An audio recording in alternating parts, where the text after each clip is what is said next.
नमस्कार। आकाशवाणी जयपुर अजमेर से प्रस्तुत है प्रादेशिक समाचार।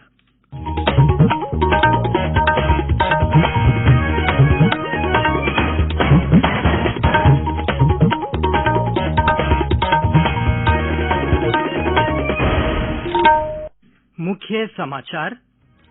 भारत ने 1 करोड़ से अधिक कोविड टीके लगाने का कीर्तिमान बनाया। प्रदेश में 7,80,000 से ज्यादा स्वास्थ्य और अग्रिम पंक्ति के कार्यकर्ताओं को टीके लगाए गए। स्वास्थ्य मंत्री डॉक्टर हर्षवर्धन ने कहा, कोविड टीके पूरी तरह सुरक्षित। अग्रिम पंक्ति के कार्यकर्ताओं से की वैक्सीन लगवाने की अपील।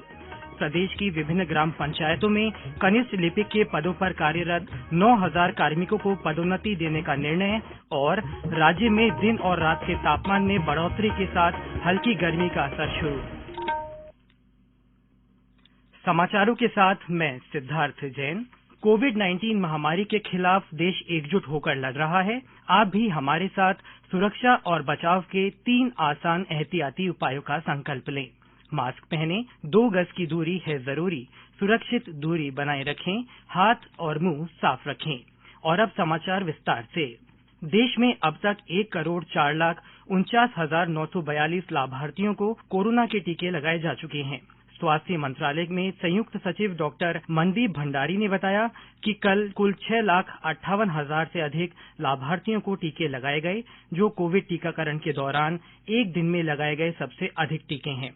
कल नई दिल्ली में मीडिया से बातचीत में उन्होंने कहा कि अब तक 70,52,845 स्वास्थ्य कर्मियों और 33,97,000 से अधिक अग्रिम पंक्ति के कार्यकर्ताओं का टीकाकरण हो चुका है। इधर प्रदेश में अब तक 7,80,556 स्वास्थ्य तथा अग्रिम पंक्ति के कार्यकर्ताओं को कोरोना का पहला टीका लगाया जा चुका है, जबकि 19,000 से ज्यादा लाभार्थियों को टीके की दूसरी खुराक दी जा चुकी है। हमारे संवाददाता ने बताया कि राज्य में कल 459 टीकाकरण सत्र आयोजित किए गए। राज्य में कल 27,770 अग्रिम पंक्ति के कार्यकर्ताओं को टीके लगाए गए। इसी तरह 5,075 स्वास्थ्य कर्मियों को पहला टीका लगाया गया। वहीं 3,561 स्वास्थ्य कर्मियों को वैक्सीन की दूसरी खुराक दी गई। प्रदेश में अब तक 12,093 टीकाकरण सत्र आयोजित किए जा चुके हैं। इस बीच राज्य में कल कोरोना के 93 नए केस रिपोर्ट हुए। सबसे ज्यादा 25 मामले जयपुर में मिले हैं। इसके अलावा अन्य जिलों में नए संक्रमितों का आंकड़ा 10 से कम रहा, जबकि 17 जिलों में एक भी संक्रमित नहीं मिला। प्रदेश में सक्रिय मरीजों की संख्या अब महज 1,269 है। चुरू, दौसा, हनुमानगढ़ तथा झुंझुनू में एक भी सक्रिय रोगी नहीं है। जितेंद्र द्विवेदी, आकाशवाणी समाचार, जयपुर।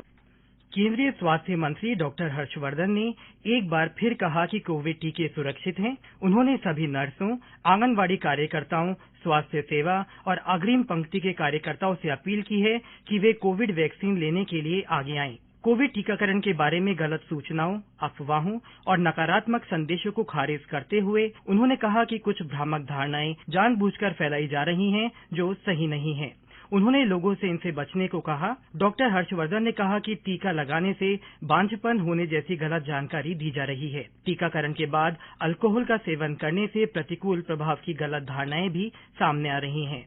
उन्होंने कहा कि अभी तक 1 करोड़ से अधिक खुराक सफलतापूर्वक और सुरक्षित रूप से दी गई है और यह टीके की सुरक्षा सिद्ध करती है। डॉक्टर हर्षवर्धन ने लोगों से कोविड के खिलाफ लड़ने के लिए एकजुट होकर काम करने को कहा। स्वास्थ्य और परिवार कल्याण मंत्री डॉक्टर हर्षवर्धन ने कल तीसरे गहन मिशन इंद्रधनुष का शुभारंभ किया। टीकाकरण में तेजी लाने के इस कार्यक्रम के 2 चरण होंगे। पहला चरण इस महीने की 22 तारीख से और दूसरा अगले महीने की इसी तारीख से शुरू होगा। प्रत्येक चरण 15 दिन का होगा। इस अवसर पर डॉक्टर हर्षवर्धन ने कहा कि इस प्रकार के पहल सफल रहे और अभियान के तहत इस सफलता को आगे बढ़ाने का प्रयास किया जाएगा। तीसरे गहन इंद्रधनुष मिशन का उद्देश्य सबके लिए टीकाकरण कार्यक्रम के तहत उपलब्ध सभी टीके उन सभी लोगों को लगाए जाने हैं जिन्हें ये अब तक नहीं लगे हैं। इसके तहत सभी बच्चों और गर्भवती महिलाओं का टीकाकरण किया जाएगा। केंद्र सरकार की ओर से कोरोना के प्रति जागरूकता लाने के लिए जन आंदोलन चलाया जा रहा है। इसी के तहत आकाशवाणी जयपुर के समाचार बुलेटिनों में प्रसारित की जा रही विशेष श्रृंखला जनता का संदेश जनता के नाम के तहत सुनिए हमारे श्रोता का संदेश। नमस्कार, मेरा नाम डॉक्टर सौरभ जैन है। मैं एसएमएस मेडिकल कॉलेज जयपुर की कोविड लैब में कार्यरत हूँ। हालांकि कोविड-19 केसेस में कुछ गिरावट जरूर आई है, पर खतरा अभी टला नहीं है। शादी त्योहारों का दौर है, इसलिए समस्त प्रदेशवासियों से अपील है कि राजस्थान सरकार द्वारा जारी की गई सभी गाइडलाइंस की कड़ाई से पालना की जाए। बार-बार साबुन से हाथ धोने की, मास्क का प्रयोग करने की, 2 गज की दूरी रखने की और सार्वजनिक स्थानों पर न थूकने जैसी आदतों से आप न सिर्फ कोरोना बल्कि कई अन्य संक्रामक बीमारियों से खुद की और अपने परिवारजनों की सुरक्षा कर पाएंगे। आकाशवाणी के अन्य श्रोता भी कोरोना जन जागरूकता आंदोलन से जुड़ सकते हैं। इसके लिए आपको अपना संदेश रिकॉर्ड कर या टाइप कर हमारे व्हाट्सएप नंबर 9414052368 पर भेजना है। चयनित संदेशों को आगामी बुलेटिनों में शामिल किया जाएगा। ये समाचार आकाशवाणी जयपुर अजमेर से प्रसारित किए जा रहे हैं। समाचार अभी और भी हैं, लेकिन पहले ये संदेश।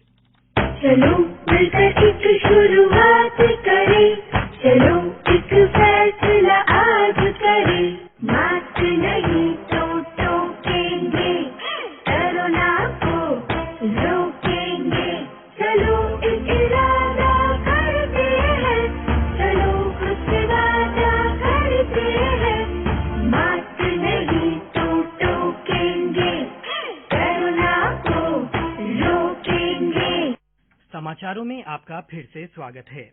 राज्य सरकार ने प्रदेश की विभिन्न ग्राम पंचायतों में कनिष्ठ लिपिक के पदों पर कार्यरत लगभग 9,000 कार्मिकों को पदोन्नति देने का निर्णय लिया है। मुख्यमंत्री अशोक गहलोत ने इसके लिए संबंधित विभाग को वर्ष 2013 में भर्ती हुए कनिष्ठ लिपिकों के संवर्ग के लिए वरिष्ठता निर्धारित करने और पदोन्नति प्रक्रिया शुरू करने के प्रस्ताव को स्वीकृति दी है। श्री गहलोत ने पंचायती राज विभाग अधिकारियों को निर्देश दिए हैं कि कनिष्ठ लिपिक संवर्ग में बीते 7 वर्षों से लंबित पदोन्नति प्रक्रिया को जल्द से जल्द शुरू किया जाए। गौरतलब है कि वर्ष 2013 में नवसृजित पदों पर भर्ती के लिए ग्राम पंचायत के कनिष्ठ लिपिकों के संवर्ग के लिए वरिष्ठता निर्धारित करने के लिए कोई प्रावधान नहीं किया गया था। बाड़मेर और जैसलमेर जिलों में स्थित राष्ट्रीय मरु उद्यान इलाकों में जैव विविधता और वन परिदृश्यों के संरक्षण के लिए ग्रीन एग्रीकल्चर प्रोजेक्ट चलाया जाएगा। मुख्य सचिव निरंजन आर्य की अध्यक्षता में कल जयपुर में आयोजित हुई स्टेट प्रोजेक्ट स्टीयरिंग कमेटी की बैठक में प्रोजेक्ट के प्रारंभिक 3 माह की कार्य योजना को मंजूरी दी गई। मुख्य सचिव ने कहा कि इस प्रोजेक्ट के तहत मरु उद्यान क्षेत्र में सेवन घास सहित अन्य मूल वनस्पति को बढ़ावा देने की जरूरत है। प्रधानमंत्री नरेंद्र मोदी इस महीने की 28 तारीख को आकाशवाणी से मन की बात कार्यक्रम में अपने विचार साझा करेंगे। यह इस कार्यक्रम की 74वीं कड़ी होगी।